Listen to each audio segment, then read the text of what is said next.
Sudah hampir 1 bulan anak laki-laki anak wafat, umur 6 tahun. Sampai saat ini anak dirundung kesedihan. Semakin lama semakin terasa sedihnya Ustaz. Mohon pencerahannya. Jangan sedih. Ya. Banyak poin yang saya ingatkan. Yang pertama, Bapak Ibu sekalian, kita bukan pemilik anak itu. Kita bukan pemiliknya. Ibu-ibu di sini cuma lahir dari rahimnya saja. Bapak-bapak cuma punya sperma. Sekarang saya tanya, apa kita yang tancapin rambut di kepalanya? Kita punya andil di satu helai rambutnya? Gak ada. Anak ini lahir mau putih, mau hitam, laki-laki, perempuan lahir. Allah yang ciptakan. Maka pemiliknya pun bisa mengambilnya. Itu dulu poin pertama. Jadi jangan dianggap itu milik kita, bukan milik kita. Diri kita pun bukan milik kita, ini miliknya Allah Subhanahu wa taala. Itu landasan dasar agama Islam. Gitu kan?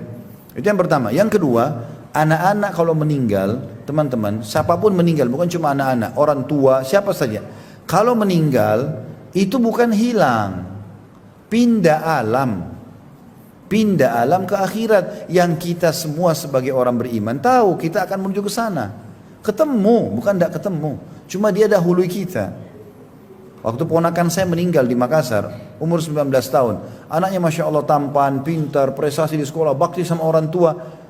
Sore-sore kakak saya masih temanin, masih minta tolong diantar ke tempat kursus adiknya.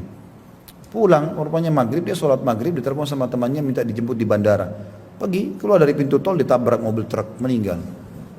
Tidak sakit, nggak apa. Kakak saya nggak tahu jam 12 malam baru tahu. Saya pas menjelang subuh ditelepon di Jakarta, lagi pas tidur. Kemudian saya ditelepon, ini ponakan meninggal gini-gini. Saya berangkat, begitu tiba di Makassar, kakak saya ini udah nggak makan dari malam, shock dengan kejadian tersebut. Keluarga bilang nggak ada lagi yang bisa ngomong Khalid. Coba saya ngomong. Saya dudukin, kak duduk sebentar. Pertama sekali kalimat saya bilang Hamdi, anak ini Hamdi, rahimahullah. Saya bilang Hamdi ini nggak hilang. Saya bilang. Terus langsung dia tiba-tiba kaget, kok nggak hilang? Kan meninggal. Loh iya, dia hanya pindah alam. Bukankah kebetulan ibu kami sudah meninggal tahun 79, saya waktu itu masih 4 tahun ibu saya meninggal.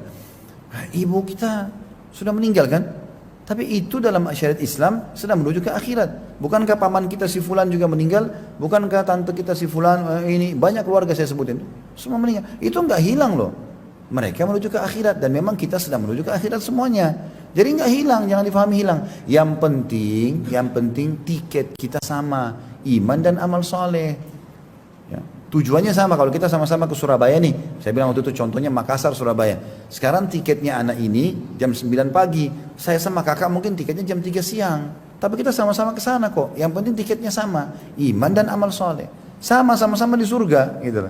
Kalau tiketnya beda, kekufuran, kemunafikan itu jadi masalah. Nanti ke neraka, di akhirat tidak ada surga, cuma neraka, nggak ada tempat ketiga. Baru dia tenang, subhanallah. Oh begitu ya? Iya. Tugas kita sebagai orang beriman sekarang, kalau kita sayang sama anak ini, perbanyak amal buat dia. Karena sudah balik.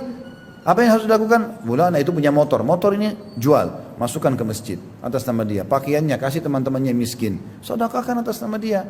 Langsung kakak saya semangat. Alhamdulillah semangat. Tapi ini hati-hati, orang kadang-kadang takziah tidak faham hukum ini. Rupanya setelah itu mungkin 2-3 jam saya lagi pergi silaturahim keluarga yang lain. Begitu malam balik lagi kakak saya shock lagi. Kenapa? Karena banyak ibu-ibu datang ke rumah. Kasihan dari pintu. Kenapa anak kamu yang mati bukan anaknya fulan? Itu kan narkotika, anak kamu baik-baik. Oh iya ya. Nanya saya lagi. Iya, kenapa anak saya mati bukan anaknya? Ini pengganggu ini. Orang kalau datang takziah, tenangkan orang. Ringankan bebannya, bukan tambah dari pintu sudah nangis, kasihan anak kamu. Memang nunjukin prihatin tapi salah. Nggak boleh begitu. Jadi itu yang kedua, dia tidak hilang.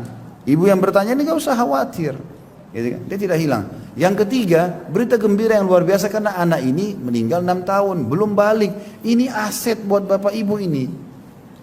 Pernah Nabi SAW keluar dari masjid, lalu beliau ramas bajunya sahabat dengan keras sampai sahabat kaget. Dipegang bajunya dengan keras. Begitu dia balik, Nabi SAW yang ramas bajunya. Lalu kata Nabi SAW, ya, tidak ada seorang pun bayi, ya, apa anak yang meninggal sebelum balik, ya, anak muslim ya, kecuali dia pada hari kiamat akan datang memegang badan orang tuanya, sebagaimana saya pegang bajumu sekarang, sampai Allah memasukkan mereka semua ke dalam surga. Itu tiket kita ke surga. Sudah nggak hilang, jadi juga bisa menyelamatkan kita di sana. Itu berita gembira sebenarnya. Bukan kita gembira karena anak kita meninggal, tidak. Memang Tuhannya sudah mau ambil dia, amanah sudah selesai bagi kita. Tapi itu jadi penolong bagi kita. Dalam hadis yang lain riwayat Bukhari, hadis sahih, dan ini dikatakan Allah SWT akan mendengar suara gemuruh depan surga, dan Allah lebih tahu siapa, suara apa itu. Tapi Allah bertanya pada para malaikatnya. Suara apa itu? Mereka mengatakan itu anak-anak muslim yang meninggal sebelum balik. Mereka minta agar orang tua mereka masuk bersama mereka ke dalam surga. Maka Allah mengatakan masukkan mereka bersama-sama di surga. Jadi nggak usah sedih, gembira, insya Allah khair. Baik, ya. Tinggal kita sekarang bagaimana memperbanyak amal saleh buat diri kita, supaya juga kita bisa punya derajat tinggi di surga, karena Allah SWT akan mengangkat anak-anak ke derajat orang tuanya.